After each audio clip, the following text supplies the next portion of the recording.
Letitia Randolph, who do you think you are? Who do you think you are? Letitia Randolph.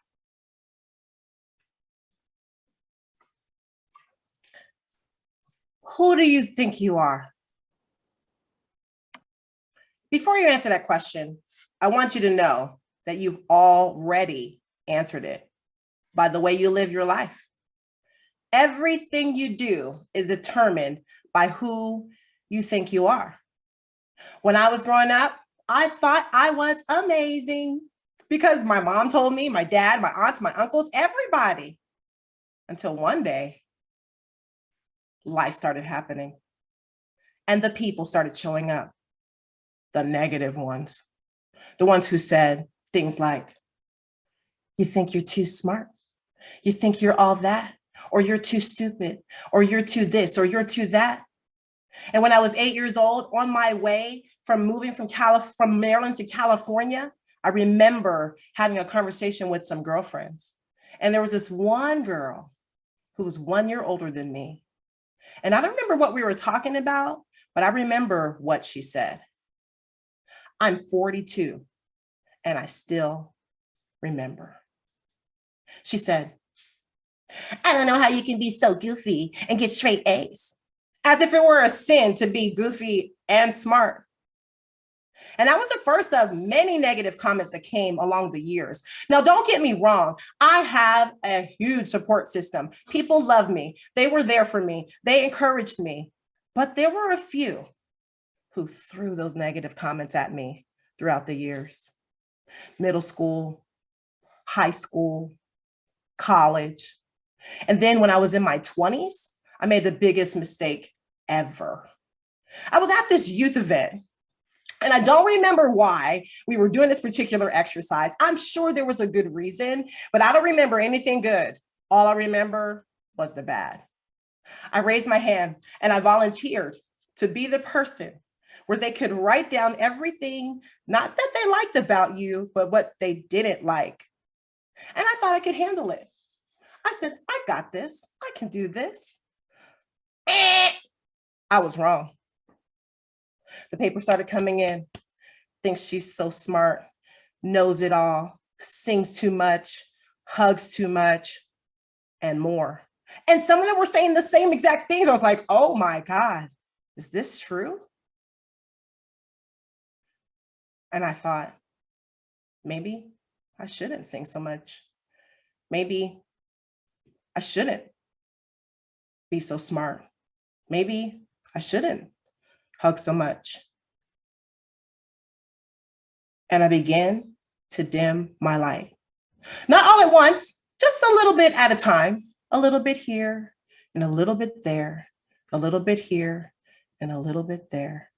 And before you knew it, it came way down. Not all the way down, but not all the way up.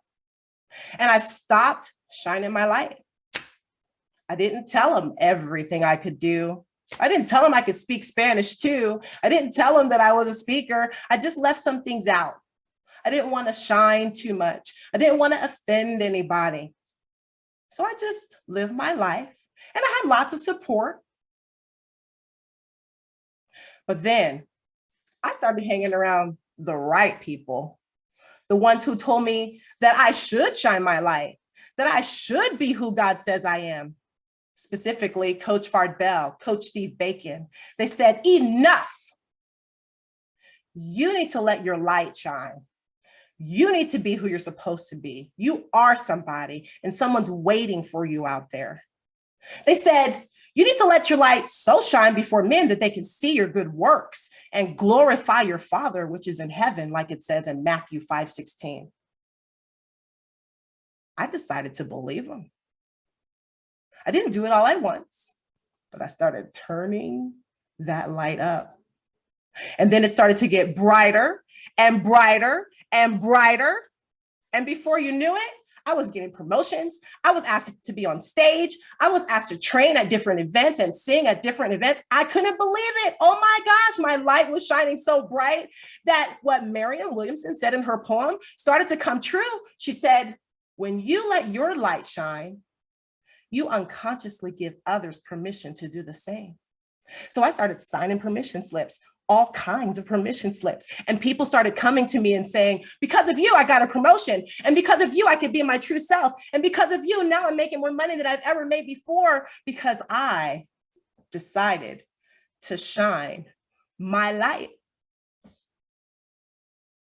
Now, I don't know who told you that you couldn't be anything or told you that you were too much, but I'm here to tell you today, I want you to really think about this.